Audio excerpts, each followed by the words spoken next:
ability to pay. So, which is a compromise figure of 30,000 naira. And that I'm speaking till today, the organized private sector and the organized labor movement agreed on 30,000 naira.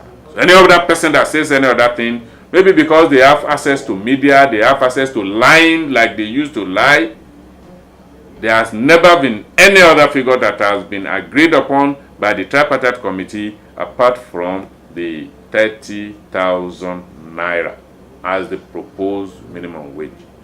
And we are very glad, because while the upper chamber was dilly-dallying, the lower chamber had graciously passed into law that law as we requested, as we wanted, as the labor movement wanted it, 30,000 naira as the new minimum wage for this country called Nigeria. Thank you very much, sir. I'm so glad to hear this from you. And I believe Nigeria, all the Nigerian workers are going to smile very soon. We won't walk on empty stomach. So before we go, sir, what's the advice you have for the Nigerian workers and the government? One, the Nigerian workers were the workers. Okay. It is only in Nigeria the government played this dual role as the government. That is the government is supposed to be the regulator, the referee on the field between the employer and the employee. But unfortunately, Nigeria government serves both as an employer and the regulator of the employment environment. So they have that undue advantage. And that is why they found it difficult to breach ILO conventions. But we are telling them Nigeria is no better a country than South Africa, is no stronger a country than the United States of America, and therefore the International Labour Organization conventions must be obeyed. And with that, I want to start with an advice to the employer. Obey ILO conventions. Once the employers obey the ILO conventions, the employee will have no alternative than to follow suit. If you are not owing me, I will give you the best. No, workers are just like a pumping machine. Productivity is the overhead tank. When you prime the pumping machine, it will give you all of the water you want in the overhead tank. But if you fail to prime the pumping machine, there may be failure. Exactly. There may be stoppages. Exactly. There may be breakdown. So, and like the government, my advice to the government, if you want to be a regulator, be a regulator. If you want to be an employer, be an employer.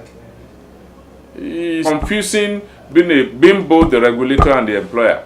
It's like being the judge, the lawyer and the arbiter in your own case. And that is why the Nigeria employment market, the Nigeria labor market is being over-controlled. The employer will say no work, no pay. In this country, where wages are being paid at the end of the month, it is even the employer that are at fault. Because workers will have worked for 30 long days before they are paid a dime. How do they survive for those 30 days? Then it should have been the worker that should have been saying no pay, no work. How do workers manage to come to work, transport-wise? How do workers manage to pay their rent? How do workers manage to survive for 30 days before they are paid in lieu of the service they have rendered? We Nigerians are good at struggling. So, you can see. Hustling. So, a lot of the advice have to go to the employers, government inclusive. And government should be regulator. They should provide the necessary conducive work environment in this country. Exactly. That is the main thing. And employer should strive as much as possible to obey ILO conventions.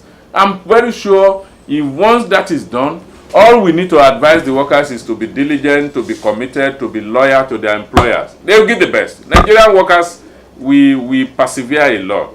We endure a lot. We improvise, even when the necessary tools are not being given to us to carry out our activities. We improvise because we are not lazy. Conscience.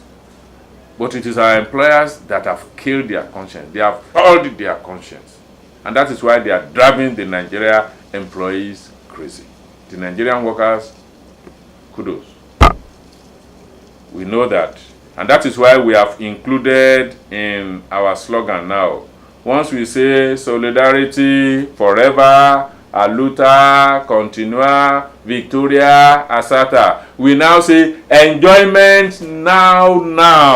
Not later. Not later. Enjoyment now. So, thank you very much. I'm so happy. Solidarity forever, aluta, continua, victoria, asata, enjoyment now.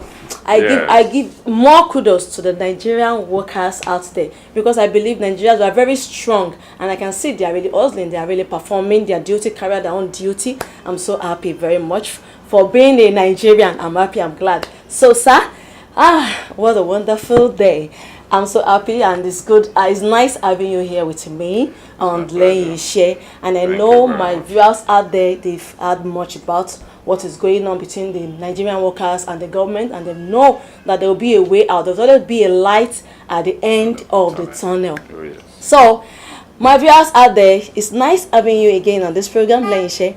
And sir, thank you for joining us on today's program. It's my pleasure. I'm always available.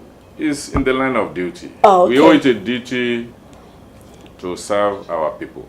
I like that. So it is good to serve our people, so that when things goes on and turns, he said this life is a passing phase. Oh, yes. So you and I, we need to serve this country, Nigeria. We need to serve it well.